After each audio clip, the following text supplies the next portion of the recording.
그리고 지금 참 대통령이 우리나라 대통령은 진짜 한가한 자리인가 이런 생각이 들 정도로 좀 굉장히 크고 나라의 미래를 좀 이렇게 건설적으로 아니면 좀 이제 거대하게 아니면 또 외교적으로 이런 문제에서 대통령이 보통은 활약을 해야 될 것 같은데 그런 데서 다 쏙 빠져 있고 네. 완전 지역적으로 뭐 어떤 해당 부처의 국장들이나 할 법한 그런 얘기를 자꾸 하고 있습니다.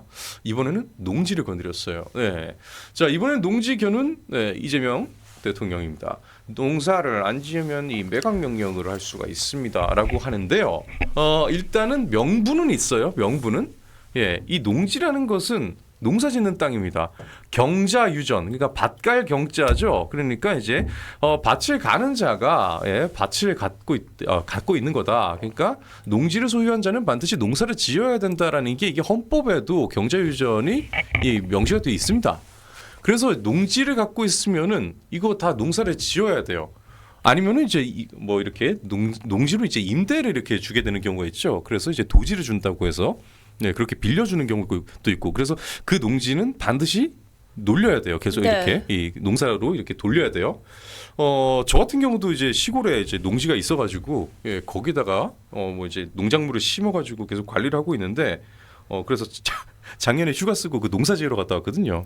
신하님께만 연락드리고 갔다 왔는데 그러고 보니까 올해 그거 수확하겠군요. 올 봄에 드루브 나무를 엄청나게 많이 심었어요. 저는 농부입니다. 네. 그런데 이게 경자 유전을 만약에 이 원칙 때문에 농지를 그대로 놀리게 되고 보유만 하고 있으면은요 세금을 내야 됩니다. 이거 뭐라도 심어 놓고 막 그래요. 그 사람들이 이걸 그래서 막 조경수를 막 심어 놓고 왜냐면 이거는 좀 나무 같은 경우는 관리 잘 안 해줘도 되잖아요. 가끔씩 옆에다가 이제 뭐 멀칭해서 풀이 안 자라게 한다거나 뭐 예초만 이렇게 몇 번 해주고 말고 이런 식으로 어떻게든 간에 그 농사를 짓고 있다라는 이 요건을 맞추기 위해서 농지를 가지신 분들이 도시에 생활하면서도 많은 노력을 하고 있습니다. 그럼에도 불구하고 요건을 갖추지 못하는 그런 분들 뭘 심어놓긴 했는데 이 평방미터당 이 기준에 채우지 못하는 분들은 다 세금을 내야 돼요.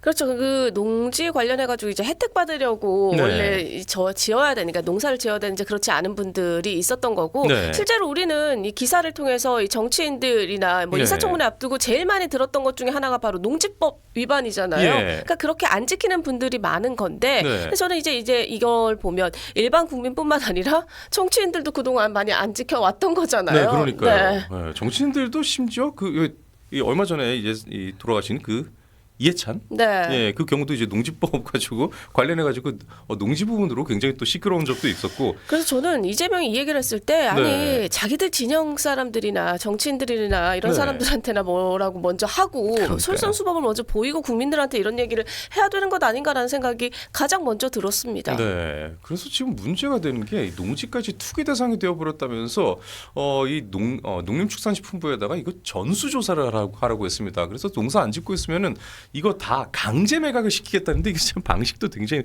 무식합니다. 지금 그래서 여기에 대해서 법을 어기면은 세금을 물리게 돼 있잖아요.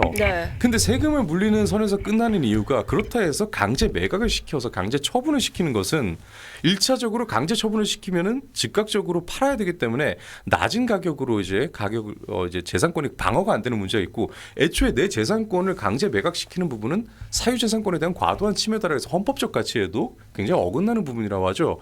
그래서 국가가 이 정도까지 침해할 자격이 되느냐 이것은 굉장히 따져볼 문제라고 합니다. 그렇죠. 전혀 다른 문제가 될 수 있는 거죠. 그러니까 이게 헌법적인 이 관련된 전문가와 그리고 이 사회의 정서나 이런 온 사회가 깊게 좀 수기 과정을 거쳐야 되는 그런 문제에 대해서 강제 매각이라는 카드를 먼저 던집니다. 대통령이 말이에요.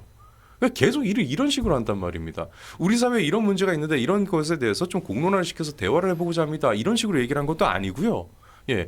심지어 그런 얘기를 하고 싶어도 해당 부처에서 하게 만들어야 됩니다. 대통령은. 뭐 예를 들어 국무회의에서 해당 부처에다 뭐 던지지 얘기를 한다든가 뭐 그렇게 했겠죠. 정상적이라면. 근데 이거는 뭐 본인이 SNS에다가 왜 자꾸 이런 짓을 하는지. 그리고 저는 이 계속해서 이재명이 협박 정치가 이어지는 거거든요. 협박 정치. 사실상 SNS의 이 부분도 그렇고 네. 이 담합과 관련해서도 굉장히 세게 지금 얘기를 하고 있는데 저 어제 발언 보고 듣고 굉장히 깜짝 놀랐었거든요. 네. 이 담합에 대해서 이재명 어떻게 얘기했냐면 당연히 담합은 안 되는 거고 하지 말아야 되는 거 맞죠. 근절돼야 예. 되는 건 맞는데 담합 근절을 위해서 이거 신고하는 사람에게 수십억 수백억까지도 포상해야 된다라고 네. 하면서 감시하라. 그러니까요.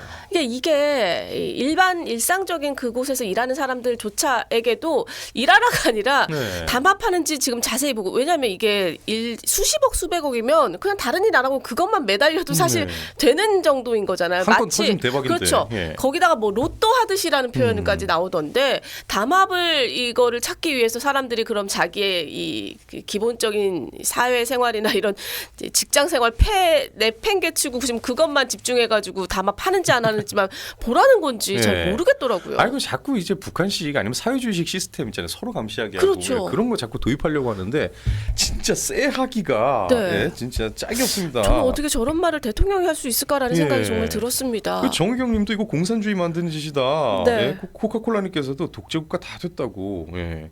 그리고 미스터 파이터님께서 농부들 왜 조용하냐 이러는데 참 정말 네. 호두님께서 근데 문제는 저놈이 한마디만 하면은 찍소리조차 못하고 있어서 그게 문제다라고. 그렇죠. 국민의힘 같은 경우가 이런 부분에 있어서 이 헌법적 가치나 자유의 가치를 침해할 때 진짜 누구보다도 발벗고 나서야 됩니다. 저는 제발 제 개인적인 생각인데 국민의힘에서 이 말을 꼭 하는 날이 오면 좋겠어요. 이 국민의힘 당 차원에서 해당 부분에 대해서 네. 동의하는 건 아닙니다. 다만 이분들이 지금 자유를 침해받고 있기 때문에 그 침해받는 자유를 지키기 위해서 우리는 함께하겠습니다. 이런 식으로 좀 나오면 좋겠어요. 그럼 온 사회의 부분에서 정당이 할 일이 굉장히 많거든요. 그런 식으로 편을 늘려가는 거지. 민주당이 지금 잘하는 게 뭐예요? 참사가 일어나거나 뭐 사회적인 문제가 생겼을 때 당신의 눈물을 우리가 같이 닦아드릴게요라고 하면서 나라에서 세금 뜯어다가 당신한테 보전을 해드리겠습니다. 네. 이러면서 편을 계속 늘려가잖아요.